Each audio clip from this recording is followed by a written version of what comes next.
네, 반갑습니다. 오늘은 출애굽기를 하도록 하겠습니다. 출애굽기라는 말은 좀 쉬운 말로 하면 애굽 탈출기, 애굽에서 어떻게 탈출해 왔는가 하는 것을 기록하는데, 단지 애굽에서 나온 이야기만 쓴 것이 아니고 이 책 안에는 아주 놀라운, 또 우리가 꼭 깊이 헤아려 생각해야 될 그런 주제가 있습니다. 주제가 크게 하면 6가지인데, 첫 번째 하나님 사람 준비, 두 번째 하나님의 자기 계시, 세 번째 유월절 애굽 탈출, 네 번째 시내산 언약, 다섯 번째 십계명 수여받음, 여섯 번째 성막 건축입니다. 첫 번째 하나님의 사람 준비부터 보겠습니다. 이 부분은 우리가 별로 인식을 못하고 지나갑니다. 출애굽기에서 중요한 대목이 바로 하나님의 사람 준비, 이런 주제는 깊이 헤아려 봐야 됩니다. 이를테면 하나님께서 이 세상에서 하나님 일을 하셔야 되는데, 하나님이 하신 일이 크게 세 가지가 있어요. 첫째는 하나님께서 직접 하신 일이 있어요. 하나님께서 홀로 직접 하신 일이 있는데, 그것은 우리 인간이 끼어들 필요도 없고 인간이 안 도와줘도 하나님 홀로 하신 일은 하나님이 잘해요. 절대 하나님이 게으름 피우거나 그런 일 없으니까, 실수도 하지 않으시니까 아무 문제 없어요. 두 번째, 천사를 통해서 하시는 일이 있어요. 천사를 통해서 하시는 일은 이미 못된 천사들은 다 타락해서 마귀로 밀려났으니까 남아있는 천사 치고는 농땡이 치는 그런 천사가 없는 것 같아요. 그것도 문제가 안 돼요. 세 번째, 하나님께서 일을 하시는데 사람을 통해서 하신 일이 있어요. 사람과 함께 사람을 통해서 하신 일이 있다는 거예요. 그때는 사람이 준비가 안 되면 아무리 애가 타도 못해요, 하나님도. 그런데 사람이 비협조적이거나 사람이 하나님께 자기 자신을 드리지 않거나, 드렸는데 쓸만한 그릇이 아니거나, 그러면 아무리 전능하신 하나님도 그 일을 못하고 말죠. 몇십 년, 몇백 년 가도 못해요. 이 문제가 가장 심각한 문제라고 봅니다. 하나님의 사람이 준비가 안 되면 하나님이 일을 못해요. 두 번째, 자기 계시입니다. 이 출애굽기 안에 모세라는 사람을 준비하는 과정이 굉장히 중요한 이야기고, 두 번째가 하나님이 자기를 계시한다는 거예요. 이게 무슨 얘기냐면 10가지 재앙을 내려요. 왜 10가지 재앙을 내리게 되었냐면, 모세가 바로왕에게 가서 여호와의 말씀에 내 백성을 보내라 라고 하니까 바로가 뭐라고 해요? 여호와가 누구간데 내 제살이고 내 노예인데 내가 그걸 보내겠니? 나는 여호와 그런 거 몰라. 그래서 보내지 않겠다는 거예요. 바로왕이 여호와 그런 거 잘 모른다니 하나님께서 알게 해주셨죠. 알게 해주는 과정이 하나님의 자기 계시 과정이 10가지 재앙이에요. 이 계시의 방향은 세 방향인데, 첫째는 애굽의 바로왕과 애굽 사람들이에요.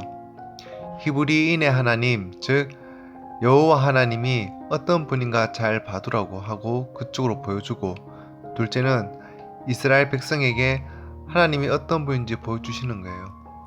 지금 이스라엘 백성은 하나님을 따라서 애굽에서 나와야 되는데, 애굽에서 나온 걸로 끝나는 것이 아니고 애굽에서 나와서 계속해서 하나님과 함께 동행하면서 하나님 일을 해야 될 이스라엘 민족에게 하나님이 어떤 분인지 보여주신다는 거예요. 셋째, 이것을 기록으로 남겨서 오고 오는 세대에 출애굽기라는 책을 읽는 사람마다 하나님이 어떤 분인지 잘 봐두라는 거예요. 세 번째가 유월절 애굽 탈출입니다. 사실을 말하면 준비하는데 오래 걸리는 거지 막상 출애굽은 1박 2일이에요. 올림픽이라는 것도 준비하는데 4년 걸리지만 치르는 것은 한 달이면 끝나버려요. 항상 준비가 중요해요. 그러니까 모세 같은 하나님의 사람을 준비하는 게 시간이 걸리는 것이고, 하나님이 어떤 분인지 보여줘야 되는데 시간이 걸리는 것이지, 막상 탈출은 하룻밤 사건이에요. 유월절 애굽 탈출은 양을 잡아서 그 피를 문인방과 설주에 바르고 그 양고기를 먹고 쓴나물을 먹고는 허리띠를 띠고 신발을 신고 지팡이를 잡고 나왔다는 그 이야기죠. 네 번째, 시내산 언약입니다. 시내산에서 맺은 이 언약이 바로 레위기라고 하는 언약이죠. 레위와 맺은 나의 언약. 그 레위 지파가 대표가 되어가지고 이 언약을 체결해요. 하나님께서 이스라엘 백성을 애굽에서 인도하였는 게 그저 진흙 이기고 벽돌 만들고 하는 게 그게 불쌍해가지고 해방시켜 준 거, 그게 목적이 아니에요. 그것은 방법일 뿐이죠. 애굽 땅, 이스라엘 백성이 살던 고센 땅이 너무너무 비옥하고 너무 곡식이 잘 되고 너무 풍성하고 충만해요. 굳이 거기에서 떠날 이유가 없죠. 그런데 일부러 하나님께서 바로 왕의 마음을 강팍하게 해가지고 이스라엘 백성을 인종 청소를 하자. 이것들 더 번성해지면 우리에게 달려들 것이고 대적이 쳐들어올 때 대적이 합해가지고 우리를 타도할지도 모르니까. 그래서 진흙을 이기고 벽돌을 굳게 하고 혹독하게 하는 거죠. 하나님이 그렇게 하게 하사 그렇게 한 거예요.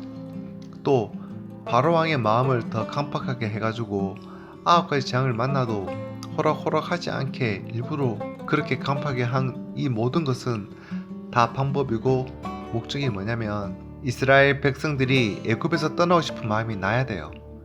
그 살기 좋은 땅, 그 비옥한 땅, 그 풍성한 땅인데 거기 떠날 이유가 없거든요. 그런데 정말 못 살게끔 해야지 떠날 거란 말이죠. 그래서 그 모든 걸 일부러 하나님께서 그렇게 하게 한 거죠. 그래도 강야 생활이 힘드니까 원망을 하죠. 우리가 애굽의 고기 가마 곁에 실컷 배불리 먹다가 죽었으면 좋겠다 그러면서요. 그렇게 혼나고도 현실이 눈앞에 펼쳐지는 강야 생활이 힘드니까 또 불평을 하는 거죠. 우리가 이 세상을 살 때 만약에 환난도 없고 고통도 없고 어려움도 없고 늙지도 않고 병들지도 않고 편안하다면 천국 가려고 하겠어요? 천국을 왜 가죠? 얘가 훨씬 더 좋은데 말이죠. 출애굽기 19장 5절부터 6절까지 보면 세계가 다 내게 속하였나니 내가 내 말을 잘 듣고 내 언약을 지키면 너희는 열국 중에 내 소유가 되겠고 너희가 내게 대하여 제사장 나라가 되게 하며 거룩한 백성이 되리라. 너는 이 말을 이스라엘 자손에게 고할지니라. 출애굽기 19장 5절에서 6절 이 두 구절이 성경의 축이라고 하는데 조금 자세히 보겠습니다. 19장 5절에 세계가 다 내게 속하였나니 이게 무슨 말씀이냐 하면 하나님께서는 세계가 다 내 것이라는 그런 말이죠. 실제로 이 세상 전체가 하나님 것인데 인간들이 전부 차지해가지고 그것을 인정하지 않아요. 세계가 다 하나님의 것인데 온 세상이 하나님과 오해가 쌓여가지고 관계가 잘못되어가지고 하나님께 등을 돌려대고 하나님과 등을 졌어요. 근본 문제는 세계가 다 하나님의 것인데 그것을 인정하지 않는다는 거죠. 너희가 내 말을 잘 듣고, 그 너희라는 것은 이스라엘 백성인데 그 이스라엘 백성은 어떤 백성이냐면 만약에 모세가 그때 이스라엘 백성을 애굽에서 해방시키지 않았다면 50년 내지 80년이 지나면 히브리 민족이 지구상에서 조용히 사라졌어요. 왜냐면 사내 아이만 나면 다 물에 빠뜨리라고 했으니까요. 그 길로 갔다면 조용히 히브리 민족은 사라졌을 거예요. 죽어 없어질 뻔했던 너희를 건졌으니까 세상 사람들은 내 말을 안 들어도 너희 이스라엘 백성만큼은 내 말을 좀 잘 들었으면 좋겠다는 거죠. 다음, 내 언약을 지키면입니다. 중요한 일, 비중 있는 일, 가치 있는 일일수록 언약을 안 지키는 사람과는 일을 할 수가 없어요. 지금 하나님께서 이 지구상에서 행하시려고 하는 일은 중요한 일이고 가치가 있는 일이고 비중 있는 일이고 아주 심각한 일이에요. 그런 굉장한 일을 하려고 할 때 맨 먼저 어떤 사람을 구하냐면 말을 잘 알아듣는 사람, 약속을 잘 지키는 사람이에요. 제가 없으면 좋겠는데 제 없는 사람이 있겠어요? 그러니까 제가 없으면 좋지만 제가 있을 수 있어도 제보다 더 큰 문제는 말씀을 잘 알아듣고 약속을 잘 지키는 사람이어야 돼요. 잘 들으면 믿음이 생기는 거고, 믿어서 그 약속을 지키는 사람을 하나님은 의인이라고 해요. 그런 의인, 죄 하나도 없는 의인이 아니고 죄가 있어도 원죄로 다 오염되고 했지만 일단 말씀을 잘 듣는 사람. 안 믿어지면 잘 못 들어요. 이해가 안 되거나 안 믿어지거나 하면 못 듣는데 잘 듣고 잘 믿어지고 그리고 약속을 잘 지키는 사람. 그런 정도이면 하나님께서 비교적 의인이라고 해요. 여기서 내 언약을 지키면 이 부분이 바로 레위기입니다. 너희는 열국 중에 내 소유가 되겠고, 여기서 소유라는 말이 그냥 일반 소유가 아니고 보배로운 소유입니다. 하나님 말씀을 잘 듣고 언약을 지키면 하나님 소유 중에서도 보배로운 내 소유가 되겠다는 것입니다. 그리고 하나님은 자기 소유가 아니면 쓰지 않으십니다. 다음, 너희가 내게 대하여 제사장 나라가 되며, 제사장 나라가 된다 하는 말은 세계가 다 내게 속하였다는 것은 중요한 얘기인데, 하나님은 바벨론도 아수르도 아람도 두로 모압 할 것 없이 세계 모든 나라가 하나님 거예요. 그런데 전부 나라마다 다 하나님을 등지고 있는데 어떻게 할 수가 없어요. 하나님도 자기 피할이 어려운 거예요. 하나님께서 다니면서 나 괜찮아 사귀어보자. 누군가가 하나님과 먼저 사귀어보고 내가 사귀어봤는데 하나님 괜찮은 하나님이다. 이렇게 이야기해야 되지, 하나님이 자기가 구차하게 돌아다니면서 누가 날 믿어봐라, 나를 한번 사귀어봐 라고 말을 못해요.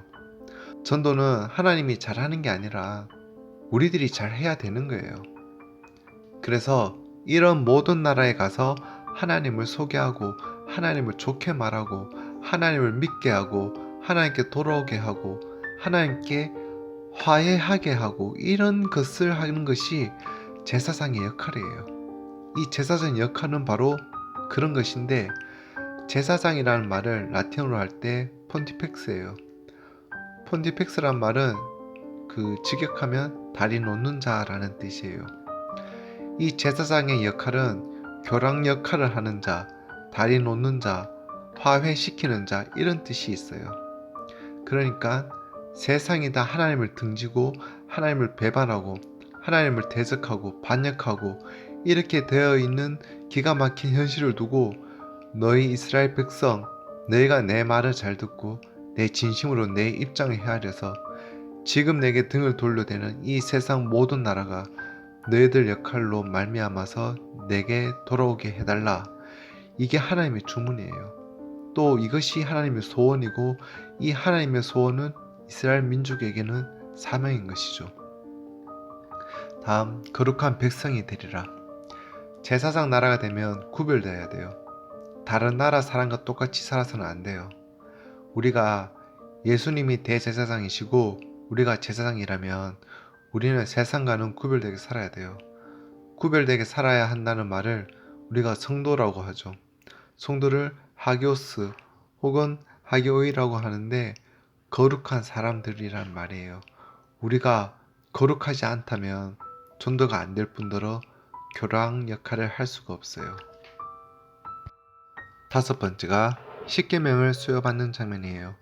십계명에 대해 우리가 잘못 이해하는 수가 많은데, 여태까지 우리가 배우기를 1에서 4명까지가 하나님을 위한 계명이고 5에서 10계명은 인간을 위한 것이다 라고 배웠는데, 이게 아니라 앞에 3계명이 하나님을 위한 것이고 4에서 10계명이 인간을 위한 것이에요. 네 번째 계명, 안식일을 기억하여 지키는데, 너나 너 아내나 남종이나 여종이나 문 안에 거하는 객이나 육축이라도 아무 일을 하지 말아라. 이것은 하나님을 위한 계명이 아니고 사람을 위한 거예요. 예수님 말씀에 사람이 안식일을 위해서 있는 것이 아니고 안식일이 사람을 위해 있는 것이다, 그런 말 했죠. 사람이 육체를 갖고 있으니까 여세 일하고 하루 쉴 수 있도록 사람을 위해서 주신 계명이에요. 다섯 번째, 내 부모를 공경하라. 이건 역시 사람을 위한 것이고, 여섯 번째, 살인하지 말지어다 라고 되어 있는데, 이게 번역이 잘못된 겁니다. 히브리어 원문에 보면 죽이지 말지니라 이렇게 되어 있어요. 창세기 할 때 생명이 있는 모든 것은 존재 이유, 존재 목적, 존재 사명이 있다 했죠. 그러니까 함부로 죽이지 말라는 거예요. 7번째 간음하지 말지어다. 8번째 도둑질하지 말지어다. 9번째 거짓 증거하지 말라. 10번째 탐내지 말라. 다 사람을 위한 거예요. 근데 그 10번째 탐내지 말라, 이게 우리가 가장 지키기 힘든 계명이 아닌가 싶어요. 자본주의 사회에서 탐심이나 욕심을 빼버리면 말이 안 되죠. 제일 지키기 어려운 게 마지막 10번째 계명이에요. 부자 청년이 예수님 찾아온 적이 있었죠. 젊은데 간원이라. 이 사람은 간신도 참 고상해요. 예수님께 선한 선생님이여, 내가 무슨 선한 일을 해야 영생을 얻겠습니까? 라고 질문을 해요. 그러니까 예수님께서 그럼 내가 계명을 알지 않느냐? 계명을 지키라. 그러면 생명에 들어가리라 했어요. 그랬더니 내 부모를 공경하라, 간음하지 말라, 살인하지 말라, 도둑질하지 말라. 그런 계명은 제가 어렸을 때부터 다 지켜나야다 했죠. 1계명부터 4계명은 물어보지도 않았어요. 왜냐하면 그것은 히브리인들 중에 간언인데 1계명부터 4계명까지 이런 걸 범하는 사람이 없었거든요. 그것은 당연히 지키니까 제쳐두고 하나님께서 계명을 쭉 말하니까 어렸을 때부터 다 지켰다는 거예요. 아직도 무엇이 부족합니까? 했는데 예수님께서 하신 말씀 자세히 보면 마지막 계명 1개를 말 안 했어요. 탐내지 말라는 계명은 말 안 하고 그냥 지나가니까 그것을 빼고 얘기하니까 청년이 얼마나 기분 좋았겠어요. 예수님이 탐내지 말라는 말을 안 했는데 너는 탐을 너무 많이 내어서 돈이 너무 많아. 부자야. 너의 그 많은 재산을 팔아서 가난한 사람들에게 나눠주고 그리고 와서 나를 쫓으라. 그러면 하늘의 보화가 내게 있으리라. 그런데 그 청년이 재산이 많기 때문에 심히 근심하면서 나갔는데 지금까지 소식이 없어요. 제일 끊어버리기 어려운 계명, 제일 지키기 어려운 계명이 탐심이에요. 맨 마지막에 성막 건축 이야기가 나와요. 25장부터 40장까지 성막과 그 안의 기구 그런 것들입니다. 성막 건축은 별로 중요한 게 아니에요. 히브리서 기자는 그런 것에 대해서는 낱낱이 다 기록할 수가 없고 중복할 필요가 없으니 오히려 더 완전한 데까지 나아가자라고 합니다. 우리도 지금보다 더 완전한 곳까지 나아가길 바라며 오늘은 여기까지 하도록 하겠습니다. 감사합니다.